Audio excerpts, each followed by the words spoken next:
¿Qué tal? Mi nombre es Juan Villagómez Méndez.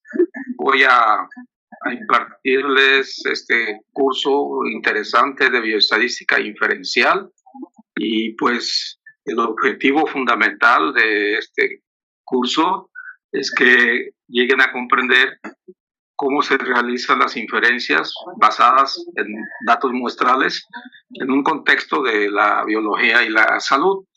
Intentaré pues cubrir algunos temas más relevantes.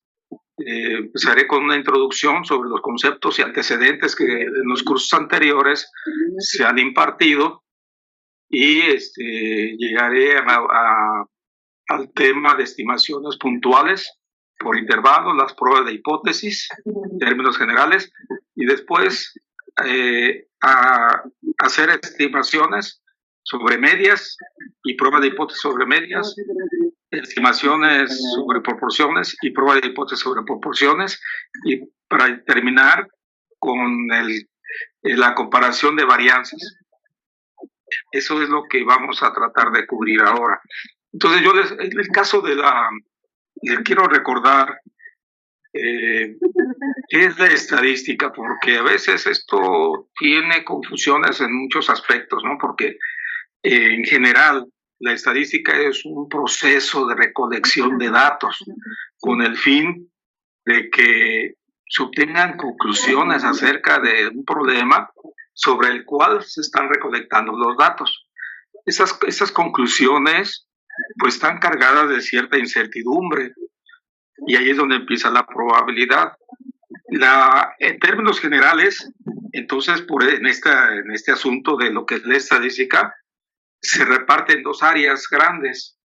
La estadística descriptiva, que como su nombre lo dice, es describir características de datos a través de medidas estadísticas y gráficas. Eso quiere decir medidas de tendencia central, medidas de dispersión, medidas de posición, medidas de la forma de la distribución. Esto lo vieron en un curso de estadística descriptiva. Y la otra, el área amplia de la otra parte de la estadística es la estadística inferencial. En esta área de la estadística inferencial hay dos grandes ramas, lo que llamamos estimación y la otra rama es prueba de hipótesis, que son las que vamos a tratar de cubrir aquí. La estimación tiene dos aspectos: estimar de manera puntual, o sea, con un solo valor, y estimar por intervalos. ¿Qué es lo que estamos estimando? Pues los parámetros. Ahora vamos a revisar el concepto de parámetro, ¿no? Algunos conceptos.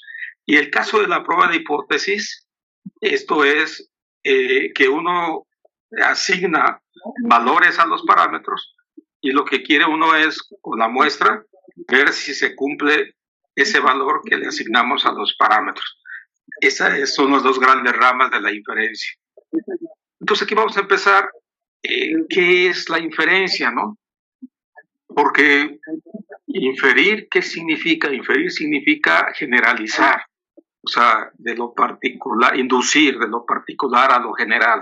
Entonces nosotros siempre cuando hacemos investigaciones tratamos de que nuestros resultados tengan validez externa hacia toda una población. En ese sentido entra aquí la inferencia estadística. Aquí, cuando tenemos medidas estadísticas calculadas en la población, esas medidas les llamamos parámetros. Un parámetro es una medida estadística que se obtiene en la población. Esas mismas medidas estadísticas, si ustedes las obtienen acá en la muestra, si las obtienen acá, esas mismas medidas estadísticas van a recibir el nombre de estadísticos o estimadores, cuando son las mismas fórmulas, pero lo único es que aquí ya se calcula en la muestra.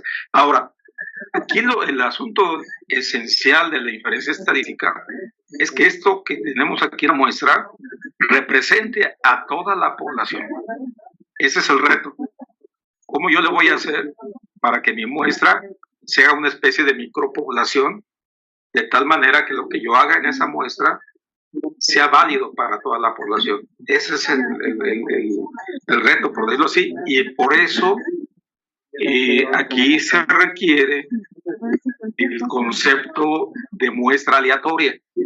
O sea, una muestra aleatoria, en este sentido de la inferencia, es una muestra que le da oportunidad a los elementos de la población de que pertenezcan a la muestra. Entonces, pero sí hay ciertos conceptos de muestra aleatoria, por ejemplo, dicen que tenga distribución idéntica, los valores de acá de la muestra, y que sean idénticamente distribuidos e independientes. Entonces, ese concepto es teórico. O sea, no es así como levantar una encuesta. Esto aquí en la inferencia es un concepto teórico. Entonces, aquí la cuestión es que si se cumple que la muestra sea aleatoria, automáticamente la muestra representa a toda la población y lo que hagamos en la muestra va a ser válido en la población. ¿Qué es lo que vamos a hacer válido en la muestra? Pues vamos a estimar. Entonces, cuando nosotros estimamos, ¿qué quiere decir estimar? Estimar quiere decir que nos interesa un valor de la población, un parámetro, pero queremos conocerlo a través de la muestra. Entonces es una especie como de aproximarnos al valor verdadero. El parámetro es un valor fijo que no cambia, es una constante, y en la muestra, pues ahí sí cambia el estimador, porque depende de cada muestra que obtengamos. Y aquí viene un concepto teórico que no quiero comentarles porque es teoría. Yo lo que voy a tratar de orientar esta charla es sobre las aplicaciones, los procedimientos y la interpretación de los resultados, porque la parte teórica, pues eso es para otro nivel de curso, ¿no? Entonces aquí lo que debe de cumplir el estadístico tiene sus propiedades. Hay propiedades de sesgadez, de consistencia, pero que no son ahora relevantes para la aplicación. Entonces, cuando nosotros hacemos una estimación que decimos que es puntual, quiere decir que vamos a expresar el valor con un solo número. La media muestral, por ejemplo. Decimos, la media muestral estima la media poblacional. Entonces, ese es un único valor que obtenemos con la muestra. Por eso se llama puntual, ¿no? Un solo punto, un solo valor. Pero cuando ya hablamos de estimación por intervalos, cuando estamos hablando por intervalos, este parámetro de aquí, no sabemos dentro de qué valores puede tomar. Sabemos que puede tomar valores. Estamos hablando del promedio. ¿Cuál será el promedio de toda la población? Por ejemplo, estamos hablando del promedio de estatura de los pacientes, ¿no? Pero yo tengo una muestra de ese promedio. Pues, hablando de pacientes mayores de 5 años, ¿no? Para especificar bien la población, pacientes mayores a 65 años. ¿Cuál será la estatura? Estoy hablando de la estatura. ¿Cuál será la estatura de toda la población de pacientes de mayores de 65 años? Entonces tomo la muestra. Aquí viene un asunto también de la muestra, del tamaño de la muestra, pero que no lo voy a tratar en este momento. Entonces tomo una muestra y un determinado número de pacientes, y con esa muestra yo trato de estimar el promedio de estatura de todos los pacientes, qué rango de valores puede tener el promedio, no las estaturas individuales, sino el promedio de toda la población. Entonces, eso da a que la estimación puntual la expresemos con un margen de error, que es precisamente el error que se comete cuando se hace una estimación. Y ese margen de error es lo que se estima para llegar a tener los límites de confianza dentro de nosotros pensamos que el valor verdadero del promedio se va a encontrar. Déjeme aquí nada más poner una pequeña nota aquí sobre eso. O sea, vamos a ver si lo puedo hacer, si no lo voy a hacer después. Aquí lo que quiero decir es que este margen de error que está aquí, es donde nos va a decir dónde va a estar el valor verdadero del parámetro. Aquí hay dos casos. Para el caso de la estimación de la media, hay dos casos. Esta expresión del margen de error se utiliza cuando la varianza de la población de aquí, y ahora ahí es un concepto, dice, bueno, ¿y qué es la varianza, no? La varianza tiene que ver, en el caso de las edades de los pacientes, qué tanto distintos son las estaturas de los pacientes. Estamos hablando de una población de pacientes de más de 65 años. ¿Qué estatura pueden tener?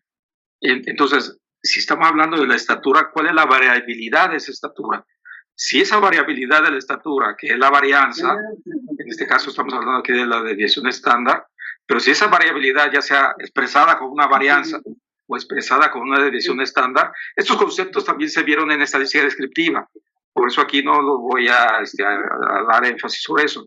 Y significa que tanto una desviación estándar, para recordar ese concepto, que tanto los valores de las estaturas están tan alejados o cercanos al promedio. Entonces, esa desviación estándar, si se conoce de toda la población de pacientes, entonces se utiliza esta expresión del margen de error. Y aquí aparece una Z, y entonces aquí quiere decir que si es ese caso, vamos a utilizar la distribución normal. Después les voy a explicar un poquito más sobre esto. Si se desconoce la varianza de la población, no la conocemos, entonces esta desviación estándar que se desconoce, se estima con la desviación estándar de la muestra. Entonces aquí en la muestra estaría la desviación estándar, y en lugar de la desviación estándar de la población, la desviación estándar se coloca aquí, y entonces, pero en ese momento ya no se utiliza la distribución normal. En ese momento ya se utiliza la distribución T de student. Y esto es muy importante porque a veces hay muchas confusiones, porque en algunos lugares o algunas personas dicen, no, si el tamaño de muestra es grande o es pequeño, pero no ese es el asunto del tamaño de la muestra. Después les voy a explicar sobre eso. El asunto de usar una distribución T es porque no se conoce la varianza de la población. Usar una distribución Z es porque sí conoce la varianza de la población. Entonces, las cuestiones, la notación, por ejemplo, la N, cuántos elementos, cuántas observaciones tenemos en la muestra, la sigma es lo que llamamos desviación estándar de la población. Generalmente las letras en griego son estas expresan los parámetros, y las letras en castellano expresan los estadísticos. Eso es en términos generales. En general, en la literatura de libros de estadística, letras griegas, parámetros, letras en castellano, estimadores. Por eso aquí la sigma es la S, es una S en griego, minúscula en griego, de estándar. Por eso utiliza la sigma como desviación estándar de la población. Y esta S, pues ya es la S de desviación estándar de la muestra. El caso que si conocemos la población, la desviación estándar de la población, les decía que vamos a utilizar este coeficiente de confianza en la distribución normal. Ahorita vamos a ver un ejemplo. Y si el problema dice que no te dan la varianza de la población, automáticamente va a utilizar una distribución T de student y le agregan aquí con n-1 grado de libertad. Después también les voy a comentar qué significado tiene eso de los grados de libertad, porque a veces uno dice las cosas, pero vamos a ir aclarando, ¿no? Poco a poco esas cosas. Pero bueno, miren, aquí viene un problema donde nosotros tendríamos que ver si en el problema nos dan la varianza de la población o no. Dice aquí, a muchos pacientes con problemas cardíacos se les implantó un marcapasos para controlar su ritmo cardíaco. Se monta un módulo conector de plástico sobre la parte superior del marcapasos.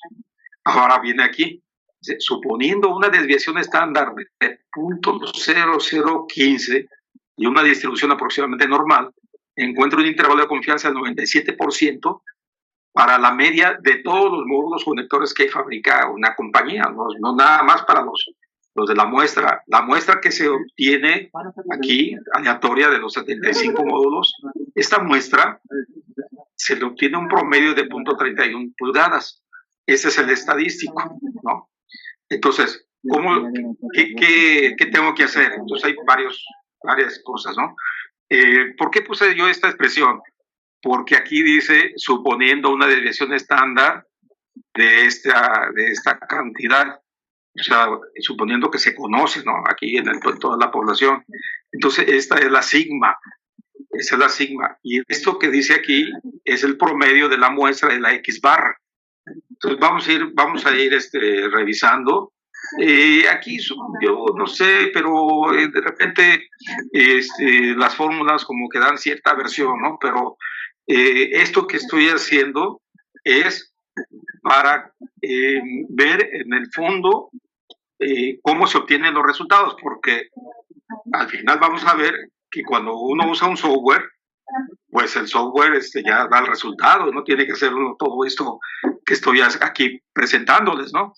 Todo lo que les estoy presentando es de cuáles son los pasos que se siguen para llegar a encontrar ese intervalo de confianza. Entonces, aquí yo lo puse como un paso 2, identificar los datos. ¿Cuánto es el tamaño de la muestra? ¿Cuál es la desviación estándar de la población? ¿Cuál es la media muestral? Y ya con esto, pues es lo que tenemos aquí en la fórmula. La desviación estándar, el tamaño de la muestra y la media muestral. Ahora nos hace falta la Z, que es lo que le llaman coeficiente de confianza. Y esa Z nos va a expresar y después vamos a interpretar qué significa el resultado, ¿no?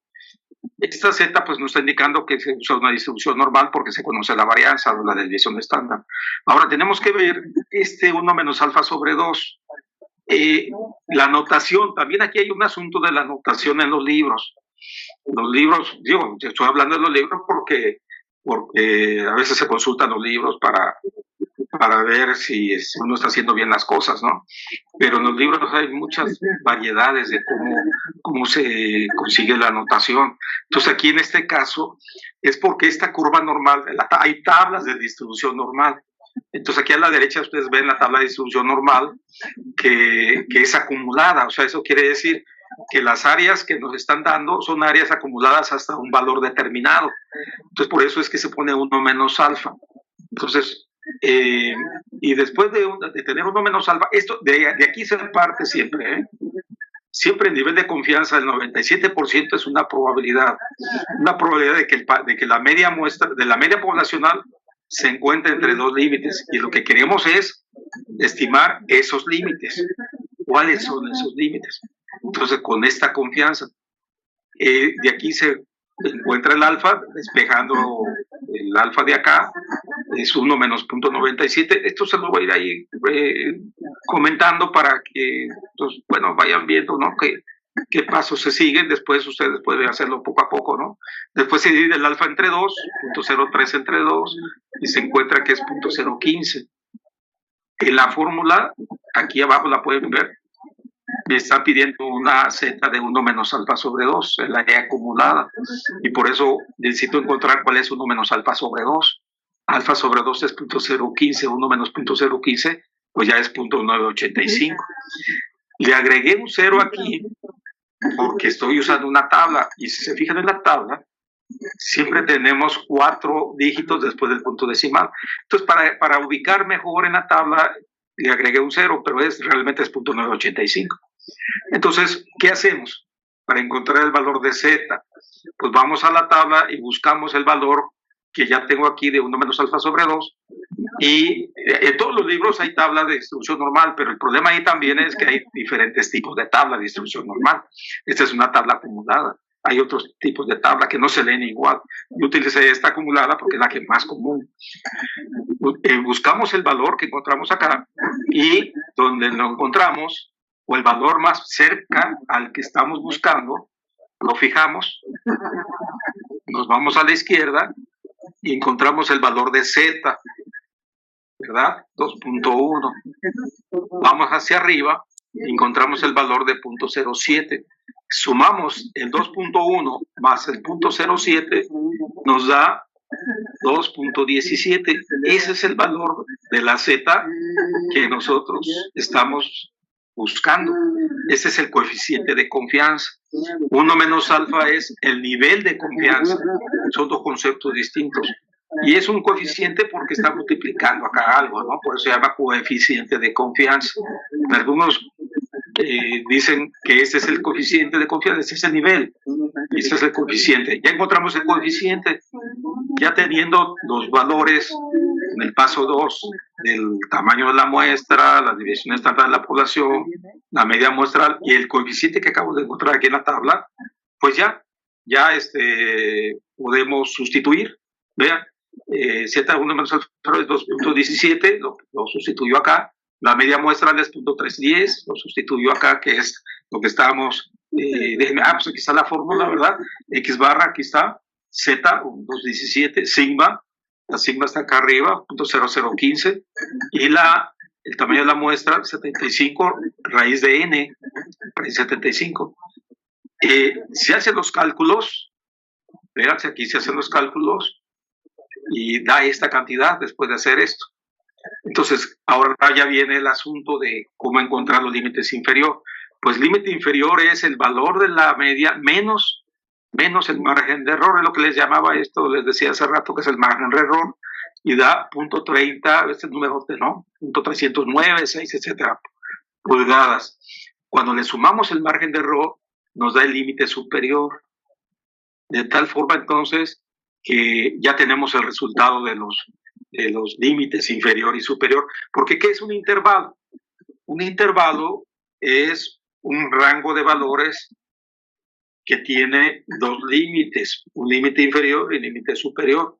¿Dónde están los valores ahí? Estamos hablando de que el promedio puede estar ahí dentro de esos dos valores.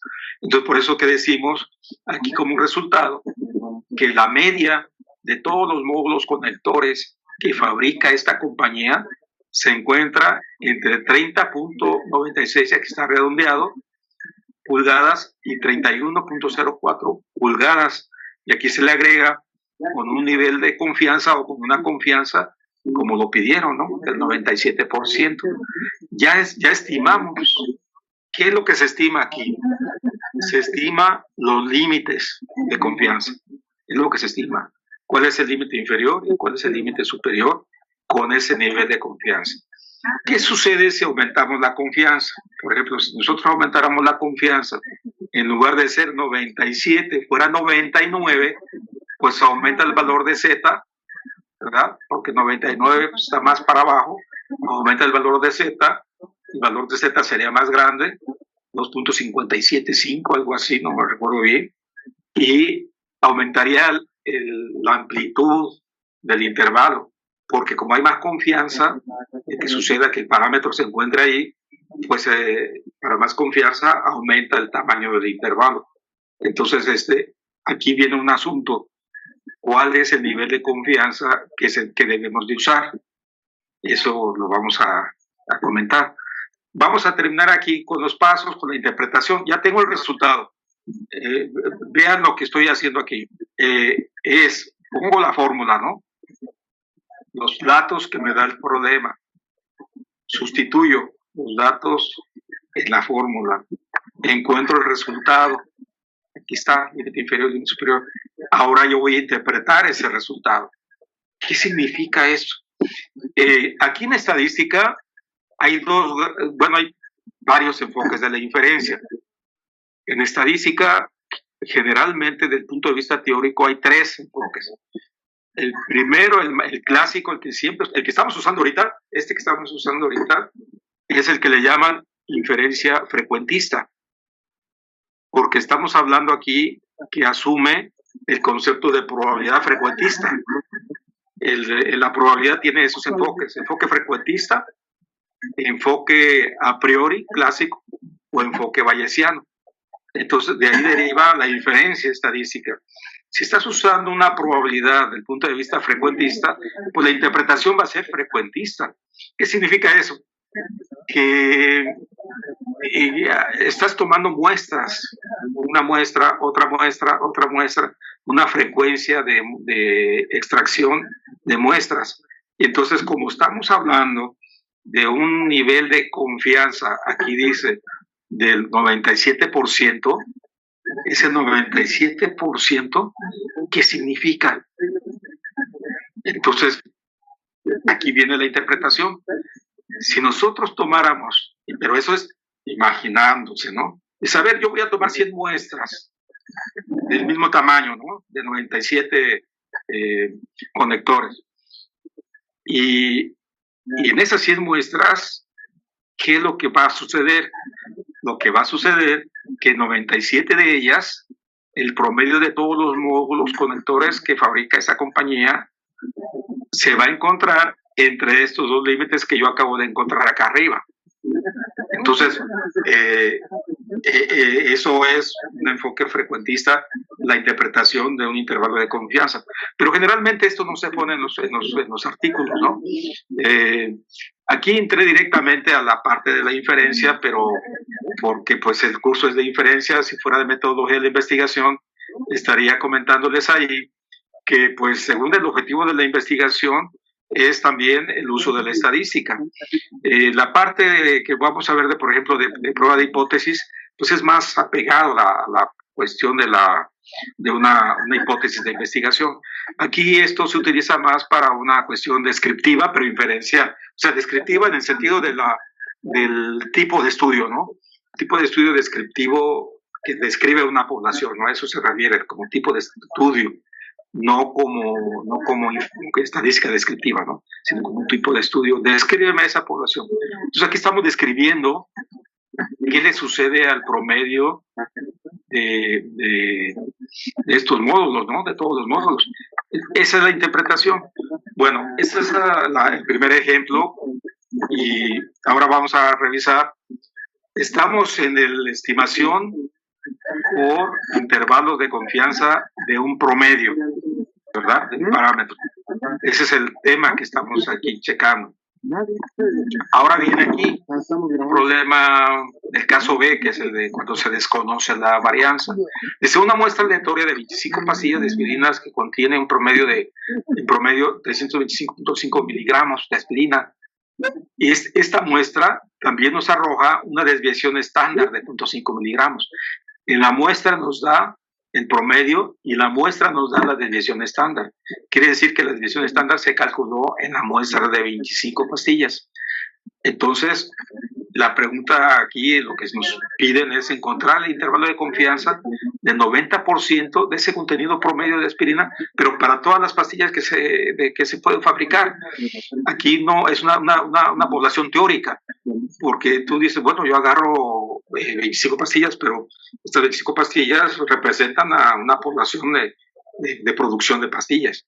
Entonces, aquí viene ya el cambio de la fórmula. Si se fijan aquí, ya voy a usar una desviación estándar muestral y automáticamente ya no uso la distribución normal. Y no uso la distribución normal no porque el tamaño de la muestra sea pequeño. Uso la distribución normal porque desconozco la varianza de la población. Eso debe estar bien claro porque aquí hay a veces confusiones en términos generales, ¿no? De que usar la distribución normal si el tamaño de muestra es grande y si el tamaño de muestra es pequeño, no usar la distribución normal. Eso lo vamos a aclarar al ratito. Por lo pronto, el criterio es, si no conoces la distribución de la población, la varianza de la población, usas la t-de-Student. Ya está la expresión de la fórmula, ahora los datos. El problema dice que son 25 pastillas, la desviación estándar de la muestra, la media de la muestra, y aquí viene el nivel de confianza. Fíjense aquí 1 menos alfa, siempre 1 menos alfa, en todos los problemas de estimación por intervalo, va a representar el nivel de confianza en probabilidad, no en porcentaje, porque se utiliza el porcentaje porque es una especie de costumbre, ¿no?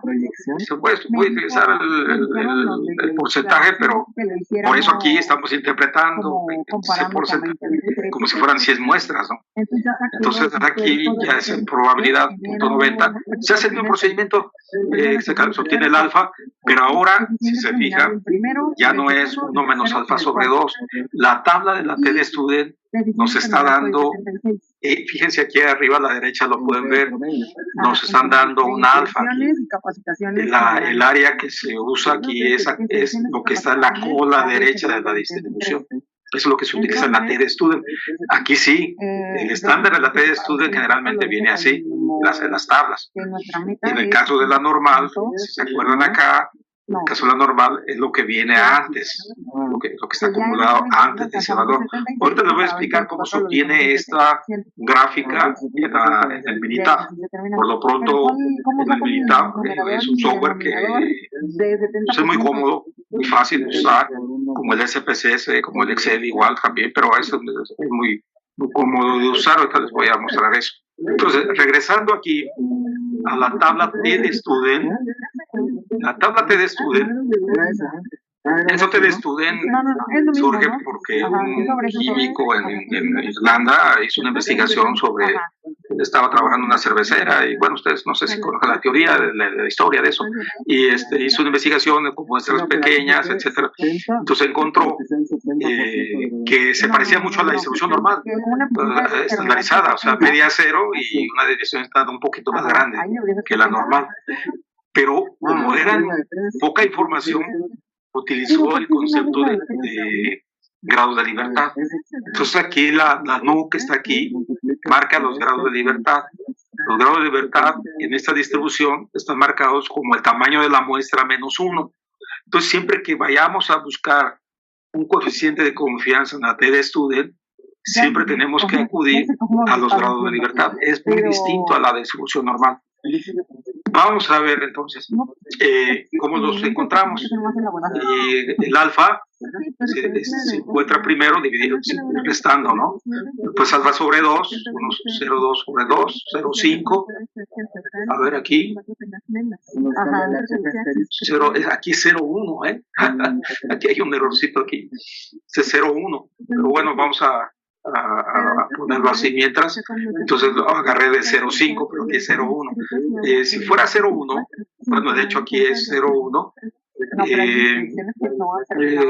¿Cómo sería aquí? En lugar de 0,5 buscamos el 0,1. Vean aquí las tablas, punto 4, punto 3, punto 20, punto 15, punto 10, quiere decir el alfa que se está considerando acá. Vamos ahorita a checar eso del 0,1. Si fuera punto 0,5, entonces agarré aquí el 0,5, ¿no? Bajé hasta donde encuentro yo los grados de libertad que se refiere a n-1. Véanlo aquí, 25 menos 1 son 24. Entonces, donde se cruza el 24 con el 0,5, ese sería el coeficiente de confianza. Los grados de libertad con el 0,5. 0,5 no es el nivel de confianza, 0,5 es el que resulta de estos cálculos. El nivel de confianza es el 90%, 0,9. Entonces me da 1.711. Todo esto vale 1.711, considerando que esto es 0,5, ¿verdad? Ajá, porque aquí, es que realmente el error está acá arriba. Fíjense, 1 menos 0.9 es 0.10. Este es 0.10. Aquí está, 0.10. Sí, ¿verdad? Sí, ya lo están viendo. Este es 0.10. 0.10 entre 2 es 0.05. Entonces aquí la corrección es en esta cantidad del 0.02, 0.05, 0.5 si está correcto. Entonces da el coeficiente de confianza encontrado acá. Y ya se viene la sustitución.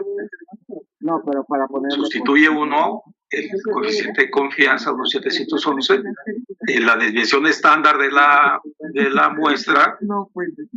Vean aquí, la desviación estándar de la muestra, 0.5, y la media, aquí en este caso, el tamaño de la muestra. El tamaño de la muestra es 25, desviación estándar.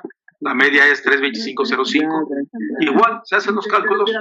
La parte derecha es el margen de error.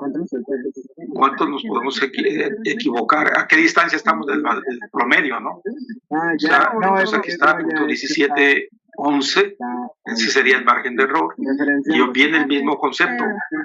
Estimación puntual de la media menos margen de error es el límite inferior de confianza. El margen de error es el límite superior de confianza. O sea, estamos diciendo aquí el resultado que el contenido promedio de aspirina para todas las pastillas que se fabrican ahí de donde tomamos estas pastillas se encuentra entre 324.88 miligramos y 325.22 miligramos, con una confianza del 90%, porque así partimos de aquí, ¿no? Que era el 90%. Ese es el resultado y viene la interpretación, la misma interpretación. Es un enfoque frecuentista de la probabilidad. Por eso les digo que les decía, el otro enfoque es el bayesiano, pero ese enfoque bayesiano, al final les voy a comentar algo sobre eso. Que realmente es lo que se está utilizando ahora.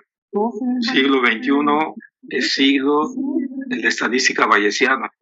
Pero estamos con este paradigma, este enfoque de frecuentista de a mediados del siglo pasado todavía, y tiene sus limitaciones que vamos a comentarlas después cuando hablemos de prueba de hipótesis. Vamos a ver la interpretación. Si tomamos 100 muestras de 25 botellas en cada muestra, o sea, 100 muestras de 25 botellas, vemos que son 25 botellas en cada muestra. Estamos tomando 100 muestras de 25 botellas. Se garantiza que 90 de las muestras, tomamos 100, se garantiza que 90, porque el 90%, el contenido promedio de aspirina para toda la población, para todas las botellas que se producen de esta marca, se encuentra entre 324.88 miligramos y 325.22 miligramos. Ahora, aquí lo estoy mostrando, si se fijan acá, la gráfica que está mostrándose allí, es nada más para checar que si lo hacemos en lugar de tablas, el problema es que las tablas pues ya casi ya no se usan. Aquí yo estoy poniendo el ejemplo porque generalmente a veces no contamos con una computadora, ¿no? A lo mejor no tenemos a mano el Excel y entonces no podemos saber cuál es el valor y acudimos a las tablas. Pero ahora ya tenemos acceso a cualquier software. Y aquí en el Minitab vemos que cuando tenemos un área de 0.05, que es lo mismo que está acá, si se acuerdan de esto, alfa sobre 2 es 0.05, aunque aquí diga alfa, es el alfa, lo que está señalando es lo que tú vas a buscar. Aquí vas a buscar el 0.05, lo que estamos buscando, alfa 0.05.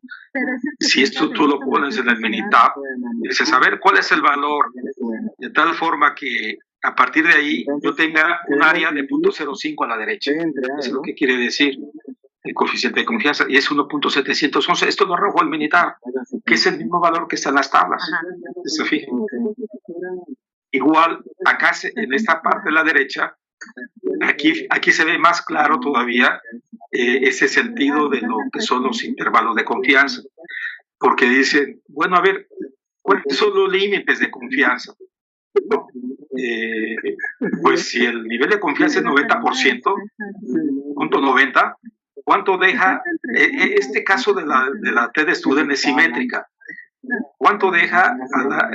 ¿Cuál es el valor de la T?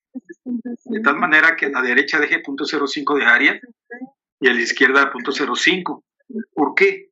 Porque el área debajo de las curvas de una distribución normal, o cualquier distribución, ¿no?